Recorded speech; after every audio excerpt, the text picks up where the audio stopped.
On va parler de la création d'une base de données Access à partir d'un modèle conceptuel de données, c'est-à-dire à partir d'un MCD, en utilisant le Microsoft Access 2016,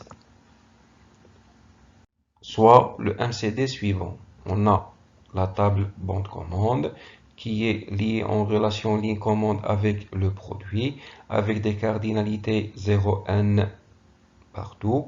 On a la table produit qui est liée en relation à ligne facture avec la table facture de cardinalité 0n partout et la table facture qui est liée avec la table fournisseur avec des cardinalités 1 côté facture et 0n côté fournisseur. En appliquant les règles du passage MCD au MLD, on aura les états suivants. Pour la première partie, c'est la relation qui relie produit avec bande commande, la relation ligne commande avec des cardinalités de 0n partout, ça veut dire une relation de type pair-pair. La première des choses, on aura nos entités, la table produit avec tous ses champs, ses attributs, code produit qui est la clé de la table, désignation et quantité en stock. On aura aussi la table bande commande avec ses attributs numéro bande commande et date bande commande. La relation ligne commande, elle va devenir une table qui va prendre les deux clés des autres tables. Alors le champ code produit et le champ numéro bande commande et le champ quantité d'origine de la relation quantité commande. Alors cette table, c'est une nouvelle table qui prend les clés des autres tables, de la table produit et de la table bande commande. Alors code produit et numéro bande commande de la table ligne commande, ce sont des clés primaires de la table et en même temps des clés étrangères. La deuxième relation, c'est la relation qui relie la table produit avec la table facture. En appliquant toujours les règles de passage, on aura la table produit avec tous ses attributs, la table facture avec ses attributs, la relation ligne facture, puisque c'est une relation de type pair-pair, elle va devenir une nouvelle table.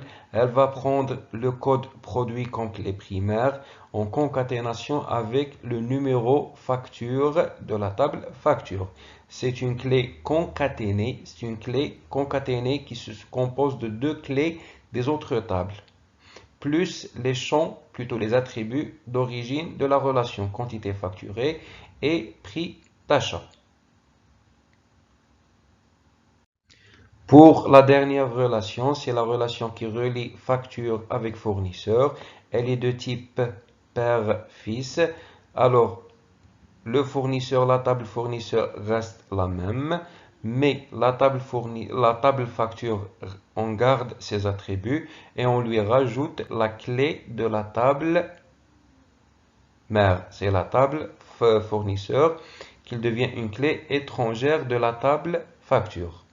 Pour finaliser, on aura la liste des attributs de chaque table. C'est le MLD. Notre MLD, il sera composé de 6 tables. On peut aussi le schématiser tel que, pour bien préciser les relations entre les tables et entre eux par quel champ.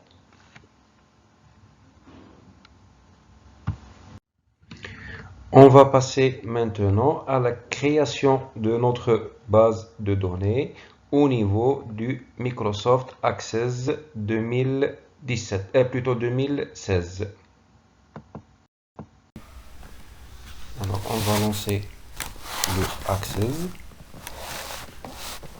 Rappelons qu'on utilise Access l'Office 2016.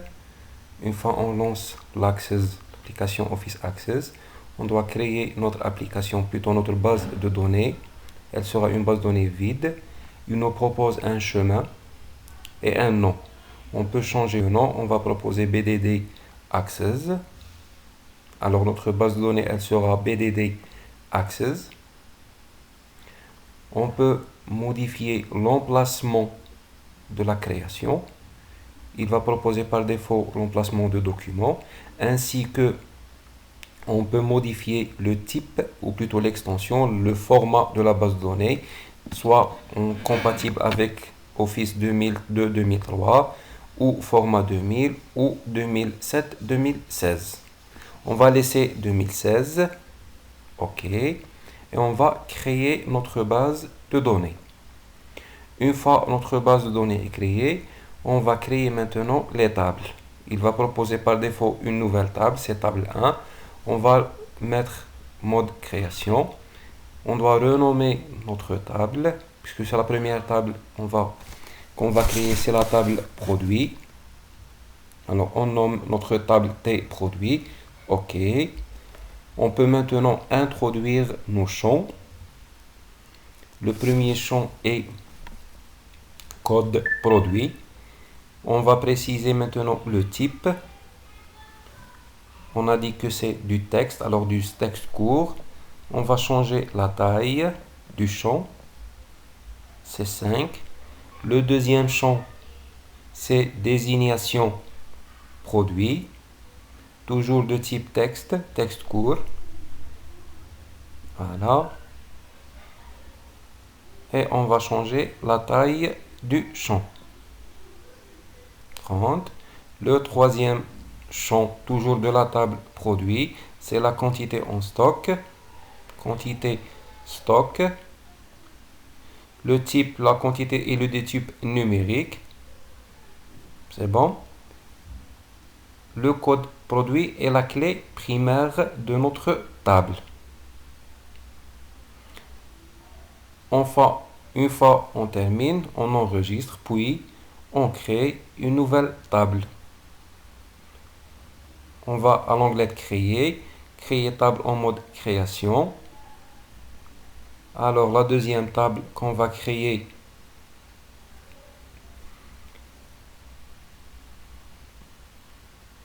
c'est la table fournisseur.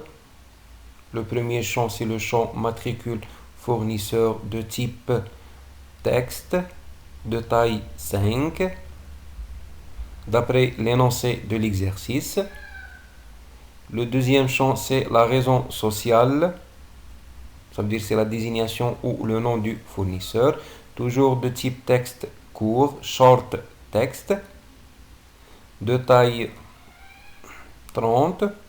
Le troisième champ, c'est l'adresse fournisseur, ou plutôt adresse tout simplement. Adresse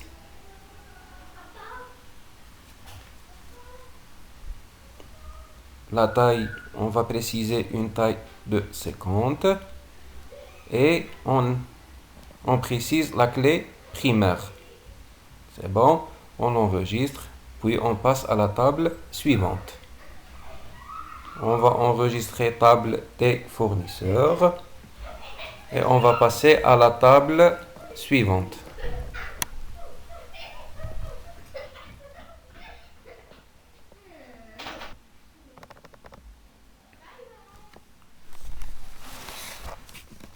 Alors, on va partir, on va recréer, plutôt on va créer notre troisième table, créer en mode création.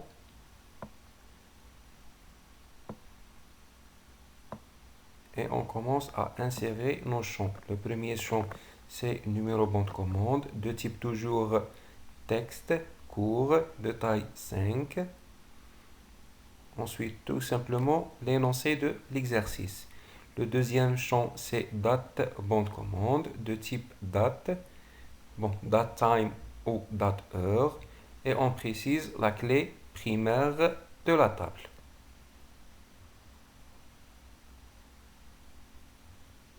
Puis, on enregistre notre table. On va changer le nom. On va proposer T, bon, commande.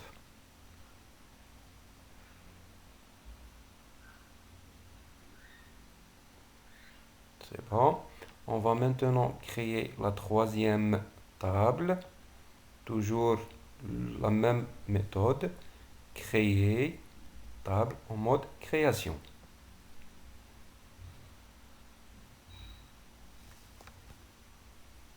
Créer, création de table. Le premier champ, c'est numéro facture. Pour la création de la table facture. Alors, numéro facture est de type texte court de taille 5. C'est bon. Le deuxième champ, c'est la date facture de type date.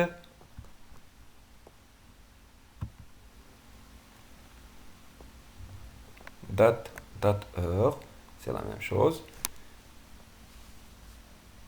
Mode de paiement.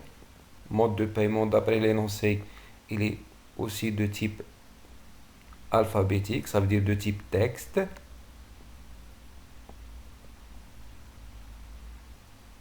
Voilà, de type texte court. Et on modifie la taille du champ.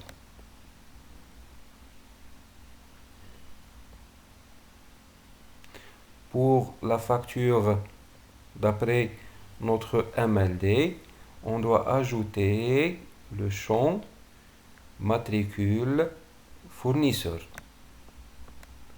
Matricule fournisseur. Alors, soit on précise le type de données et la taille. De type court, il doit avoir le même type de données que le champ matricule fournisseur de la table fournisseur. On précise la clé primaire et on crée la relation qui relie le lien entre la table facture et la table fournisseur. Pour cela, on utilise l'assistant liste du choix. Je veux que le champ listé de choix extrait les valeurs d'une autre table. La table, c'est la table fournisseur. Suivant. Le champ qui relie les deux tables, c'est le champ matricule fournisseur. Suivant. Bon, les méthodes de classement, c'est pas intéressant.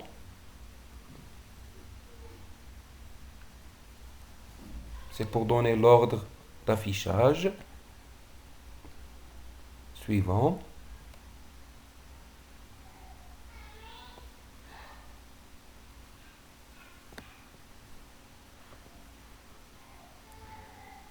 C'est un assistant qui propose la relation ou bien le lien entre les deux tables.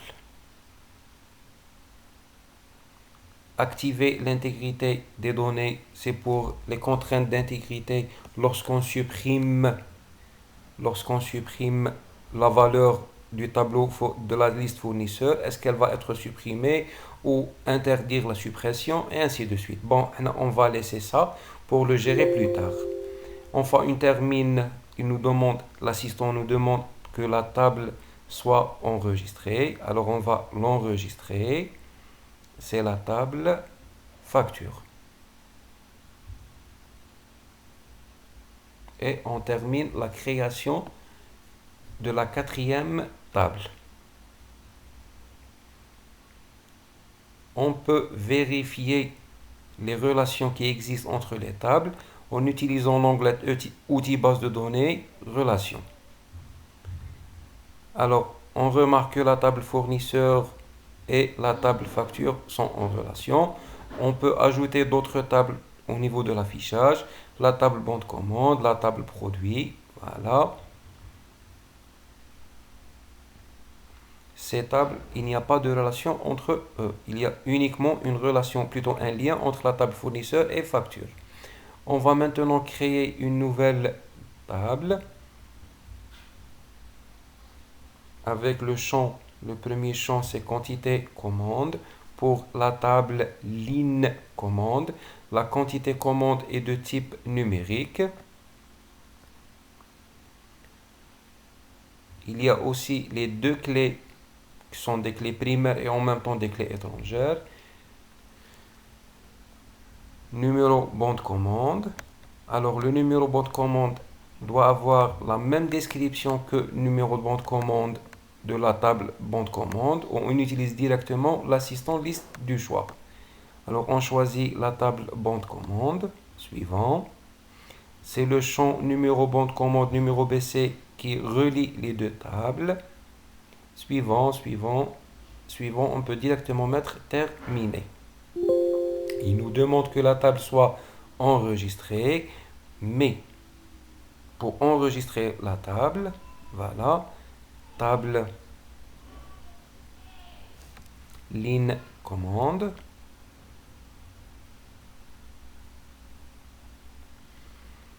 Mais on doit préciser une clé primaire.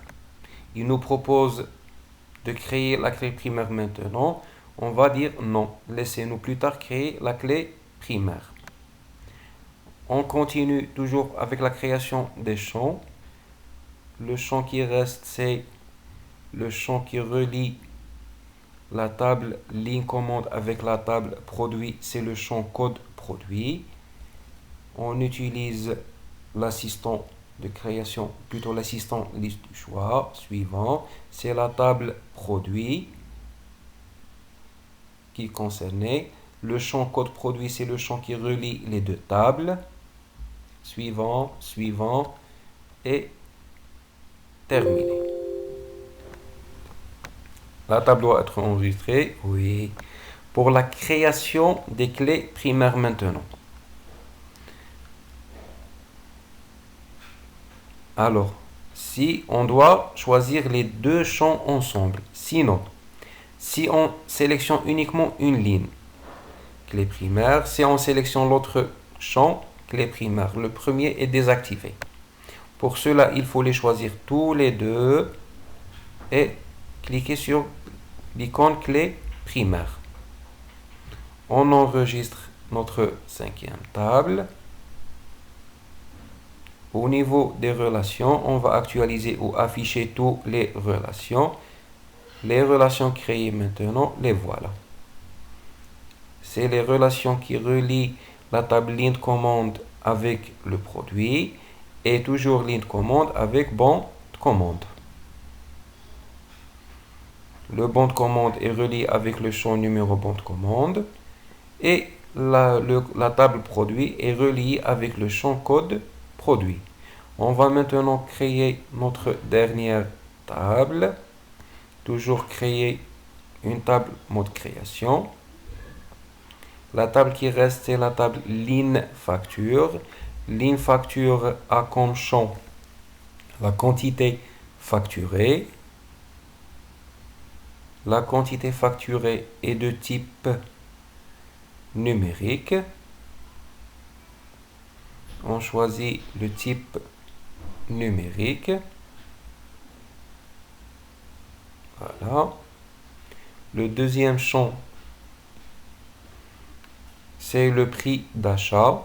Le prix d'achat, on peut le mettre de type numérique, mais il est de type monétaire. De préférence, c'est le type monétaire ou currency. Currency ou monétaire. Les champs qui restent, ce sont les clés primaires de la table et en même temps les clés étrangères. C'est numéro facture et le code produit. Alors numéro facture, on utilise, donc remarquez qu'il va modifier automatiquement le type et la taille selon le champ d'origine. Alors on va sélectionner plutôt table facture. Suivant, le champ numéro facture. Suivant, suivant et terminé. Voilà. La table doit être enregistrée. On clique sur oui. Et on va donner un nom. On aura toujours un problème avec la clé primaire car elle n'est pas encore désignée. Voilà, le même message d'erreur. Aucune clé primaire n'a été identifiée ou la définie. On ajoute le dernier champ qui relie la table ligne facture avec le produit. C'est le champ code produit.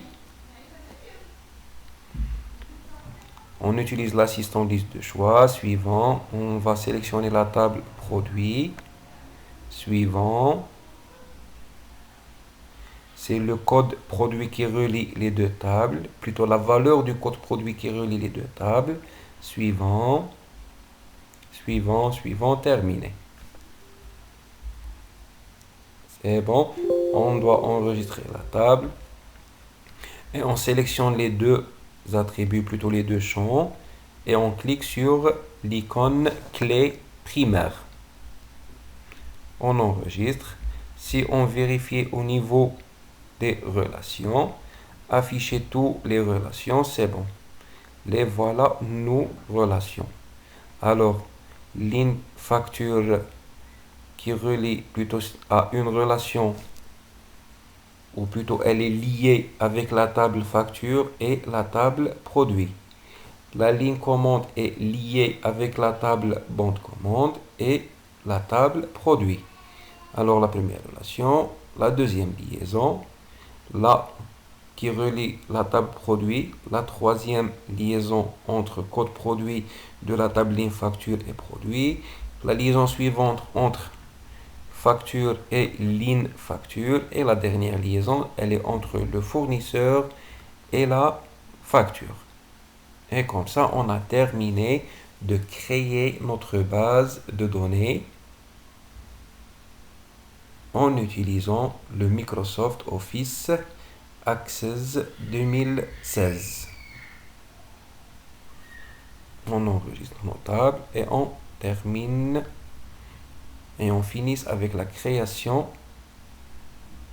des tables après avoir créé notre base de données.